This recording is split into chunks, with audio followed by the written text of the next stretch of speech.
Dialogue تو اب پاکستان کے عوام کے ساتھ ہوگا اور ہو رہا ہے, اور اتنا اچھا ڈائلاگ ہو رہا ہے کہ جو بھی فورسز ہیں, جو بھی جعلی حکومت ہے, یہ سب گھبرائے ہوئے ہیں, اور اتنا گھبرائے ہوئے ہیں کہ ان کو سمجھ نہیں آ رہی کہ کیسے رسپونڈ کرے, اور اس گھبراہٹ میں وہ اس قسم کے بلنڈرز کر رہے ہیں کہ عقل حیران ہو جاتی ہے. تو میرا ڈائلاگ جو ہے اب پاکستان کے عوام کے ساتھ ہوگا. لیکن یہ تمام سٹیک ہولڈرز بھی تو ہیں, تو آگے بات کیسے بڑھے گی اگر آپ سٹیک ہولڈرز کے ساتھ نہیں بیٹھیں گے؟ سب سے بڑے عوام ہیں, جو عوام کہے گی لوگوں کو وہ کرنا پڑے گا. آپ کو کیا لگتا ہے آپ کی اس سارے بیانیے کا انجام کیا ہوگا؟ اس سارے بیانیے کا انشاءاللہ انجام جو آپ دیکھ رہی ہیں وہ ہوگا کہ ملک کے ایک کونے سے دوسرے کونے تک حق اور سچ کی آواز آئے گی, آئین اور قانون کی آواز آئے گی, اور اس ملک میں انشاءاللہ تعالی آئین کی حکمرانی ہوگی. آپ حکومت کے خاتمے کی بات کرتی ہیں, تو حکومت کا خاتمہ کیسے کریں گی؟ کوئی آئینی طریقہ, غیر آئینی طریقہ, ووٹ آف نو کانفیڈنس تو نہیں ہو سکتا. کیا آپ کریں گے؟ لیکن جو حکومت جس طرح چل رہی ہے, یہ حکومت چل ہی نہیں سکتی اس طرح. کس طرح چلے گی؟ اکانومی کا حال دیکھ لیں آپ, کسی بھی شعبے کو اٹھا کے دیکھ لیں, اکانومی کا دیکھ لیں, گورننس دیکھ لیں, فارن پالیسی دیکھ لیں, لا اینڈ آرڈر سچویشن دیکھ لیں, ہر طرح سے یہ گورنمنٹ ایک ایبسولوٹ اور کمپلیٹ فیلئر. یہ روپے کی قیمت بھی کچھ مستحکم ہو رہی ہے, پچھلے کچھ دنوں میں ہم نے ٹرینڈ دیکھا, سونے کی قیمت بھی کم آئی ہے. اگر معاشی صورتحال ڈالر ہو گیا اور اس کے بعد جب 195 کا ہو جائے گا تو یہ مستحکم ہو جائے گا. اگر معاشی صورتحال بہتری کی طرف جاتی ہے, مستحکم وہ ہوتی ہے کہ جب 5 سال 99 پہ ڈالر رہے. اگر معاشی صورتحال بہتر ہوتی ہے مریم, تو آپ کو کیا لگتا ہے کہ لوگوں کو آپ گورننس کے ایشو پہ کنونس کر پائیں گے کہ وہ باہر نکلیں؟ معاشی صورتحال ان نالائکوں کے ہاتھوں تو بہتر نہیں ہو سکتی, اور اگر بہتری کی کوئی بھی گنجائش ہوتی تو 2.5 سال میں یہ حال نہ ہو جاتا. آپ کو مائنس عمران خان موجودہ حکومت قبول ہوگی, یا آپ ان سے بات چیت کے لیے تیار ہوں گی؟ یہ دیکھا جائے گا, یہ دیکھا جائے گا. لیکن میں یہ سمجھتی ہوں کہ یہ حکومت پوری کی پوری جعلی حکومت ہے, یہ سلیکٹڈ حکومت ہے, اس کے ساتھ بات کرنا گناہ ہے. عمران خان ہو یا اس کی پارٹی میں سے کوئی دوسرا شخص ہو, وہ دیکھا جائے گا. میں ابھی اس کے اوپر کوئی حتمی بات نہیں کر سکتی. اگر ملک کو بحران سے نکالنے کے لیے آپ کو فوج کے ساتھ بیٹھنا پڑے تو آپ بیٹھیں گی؟ اس ملک کو بحران سے نکالنے کے لیے میں یہ سمجھتی ہوں کہ اس حکومت کو پہلے گھر جانا ہوگا. عمران خان کو گھر جانا ہوگا. عمران خان کو یا حکومت کو؟ عمران خان اور حکومت کو گھر جانا ہوگا.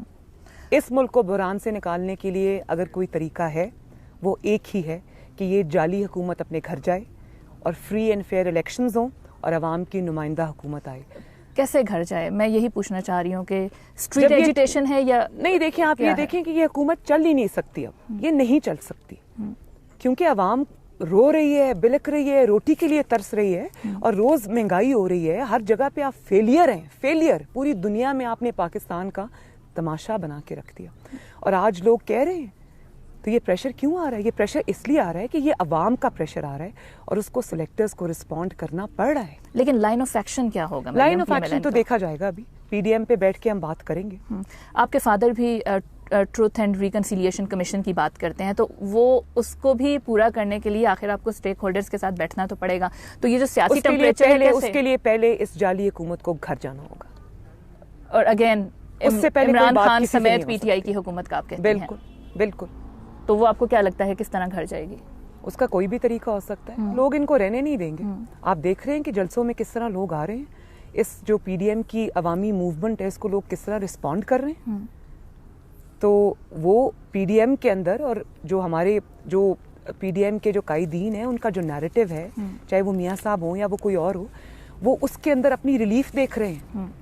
اور انشاءاللہ تعالی اس عوامی سیلاب کے آگے یہ کھڑے نہیں ہو سکتے, اور ان کو گھر جانا پڑے گا. طریقہ کوئی بھی ہو, کل ہو, پرسوں ہو, 1 مہینے بعد ہو, ان کو گھر جانا پڑے گا انشاءاللہ تعالی. آپ کو لگتا ہے بلاول آپ کی ہیلپ کر سکتے ہیں؟ اس میں بہت سارے آپشنز ہیں, کھلے ہیں ہمارے آپشنز. ہم دیکھیں گے ہم کیا راستہ اختیار. کچھ اس طرح کی خبریں بھی آ رہی ہیں کہ اسٹیبلشمنٹ از ریڈی کہ وہ بات چیت کرے.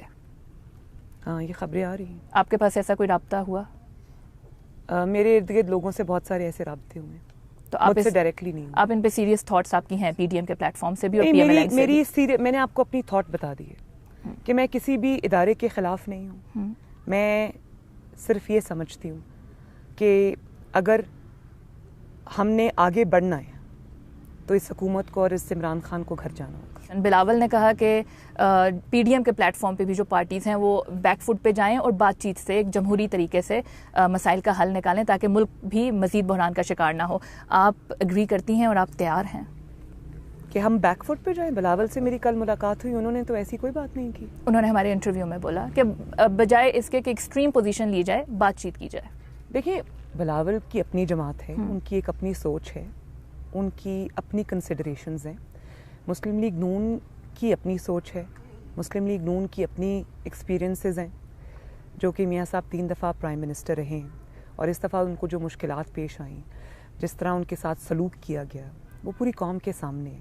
تو میاں صاحب نے تو حقیقت بیان کی ہے. میاں صاحب نے کوئی الف لیلا کی کہانی نہیں سنائی, اور میاں صاحب نے بات بعد میں کی ہے. 3 سال میں ثبوت خود عوام کے سامنے آئے ہیں, جس میں شوکت عزیز صدیقی صاحب کا ایک بہت بڑا ریولیشن تھا, جو کہ بہت حیران کن بھی تھا. انہوں نے جج ہوتے ہوئے, ایک سٹنگ جج نے اسلام آباد ہائی کورٹ کے پوری دنیا کو بتایا کہ کس طرح ان کو یہ کہا گیا کہ نواز شریف اور مریم نواز کو بیل نہیں دینی. اسی طرح جج ارشد ملک کے ریولیشنز آپ کے سامنے ہیں. اسی طرح ڈان لیگز کی حقیقت آپ کے سامنے ہے کہ جب آپ ایک چیف کو ایکسٹینشن نہیں دیتے تو وہ ڈان لیگز جیسی ایک جعلی اور بالکل جھوٹ پہ مبنی ایک چیز کھڑی کر دیتے ہیں. لیکن دوسرے چیف کو تو ایکسٹینشن دی. بالکل آپ کی بات ٹھیک ہے, اس پہ میں کوئی کامنٹ اس لیے نہیں کرنا چاہتی کہ یہ ہوا ہے, یہ بالکل ہوا ہے. میں اس کو انڈورس کروں یا نہ کروں, اب وہ بات پیچھے رہ گئی. اس کی حقیقت بھی انشاءاللہ ایک دن عوام کے سامنے آئے گی. تو عمران خان نہ ہو تو مریم نواز فوج کے ساتھ بھی بات کرنے کو تیار ہے. فوج میرا ادارہ ہے, لیکن میں بات ضرور ہم کریں گے, لیکن آئین کے دائرہ کار میں رہ کے. اور وہ اگر کوئی اپنی کریز سے باہر نکلنے کی کھیلنے کی کوشش کرے گا, اور وہ آئینی ڈومین جو آئین نے وضع کر دی ہے, جو پاکستان کے کانسٹیٹیوشن میں انشرائنڈ ہے, اور وہ بات عوام کے سامنے ہوگی. چھپ چھپا کے کوئی بات نہیں ہوگی, کسی سے نہیں ہوگی. کچھ نیشنل پالیٹکس کی جانب آتے ہیں. مریم, یہ بتائیں, آپ لوگ یہ بھی کہتے ہیں کہ آپ کی جو سیاست ہے وہ ایک بند گلی کی طرف جا رہی ہے. آپ کو ایسا لگتا ہے؟ آپ نے دیکھا ہے عوام کا رسپانس. میرا خیال ہے بند گلی کی طرف وہ لوگ جا رہے ہیں جنہوں نے ایک آرٹیفیشل چیز کریٹ کرنے کی ضرورت محسوس ہوئی. جن کو ہمارا بیانیہ, تو چاہے وہ گجرانوالہ ہو, کراچی ہو, کوئٹہ ہو, گلگت بلتستان ہو, ہر جگہ ایک ہی بیانیہ گونج رہا ہے, اور ہے ووٹ کو عزت دو. اور وہ ہے کہ اس ملک کو کون چلائے گا, اور وہ یہ ہے کہ اسٹیٹ کے اوپر ایک اسٹیٹ مت بناؤ. اور وہ کیونکہ وہ صرف ایک بیانیہ نہیں ہے, اس کا عملی مظاہرہ, اس کا ثبوت عوام نے خود دیکھ لیا جگہ جگہ. تو اب یہ بند گلی نہیں ہے, اب یہی راستہ ہے. یہ کسی بند گلی کی طرف نہیں جا رہا, بلکہ یہ آئین اور قانون اور اس کے سپریمیسی کی طرف یہ راستہ جا رہا ہے, اور یہی راستہ ہے. آپ کے ناقدین یہ بھی کہتے ہیں کہ آپ کی جو جلسوں میں آپ کی تقاریر ہوتی ہیں اس میں آپ کا فوکس, آپ بات کرتی ہیں عوامی مسائل پر بھی, لیکن آپ کا زیادہ فوکس جو ہوتا ہے وہ آپ کی اپنی ذات یا آپ کے والد کی ذات یا عمران خان پہ تنقید پر زیادہ فوکس ہوتا ہے. آپ اس تاثر کے بارے میں آپ کیا کہتی ہیں؟ دیکھیں, جب میں کہیں جاؤں گی اور مجھے ہر جگہ نواز شریف کی سپورٹ نظر آئے گی, اس کے کیے ہوئے کام نظر آئیں گے, اور انہی کا بیانیہ سننے لوگ آئے ہوئے ہیں, انہی کے بیانیے کو پاکستان رسپونڈ کر رہا ہے, تو وہ بات تو مجھے کرنی پڑے گی, کیونکہ نواز شریف اس بات کو ریپرزینٹ کر رہا ہے جو پاکستان کے عوام سننا چاہتے ہیں. تو اگر میں ان کو وہ بات نہیں سناؤں گی جو وہ سننے آئے ہیں, جو وہ سننا چاہتے ہیں, جو پاکستان سننا چاہتا ہے, تو میں اور کیا بات کروں. اور عمران خان کی انفارچونیٹلی مجھے بات اس لیے کرنی پڑتی ہے, میں ان کا نام بھی نہیں لینا چاہتی. میرے نزدیک ایز انسان وہ بہت ارریلیونٹ انسان ہے, لیکن وہ ہر اس چیز کو ریپرزینٹ کرتے ہیں جو اس ملک میں نہیں ہونی چاہیے. تو جب ہم یہ کہتے ہیں کہ آج آٹا مہنگا ہے, چینی مہنگی ہے, بجلی مہنگی ہے, گیس مہنگی ہے, آج پاکستان میں ہر جگہ جو ہے وہ لوگ بدحال ہیں, برے حال میں ہیں, بد دعائیں دے رہے ہیں, تو اور کس کا نام لوں اگر عمران خان کا نام نہ لوں.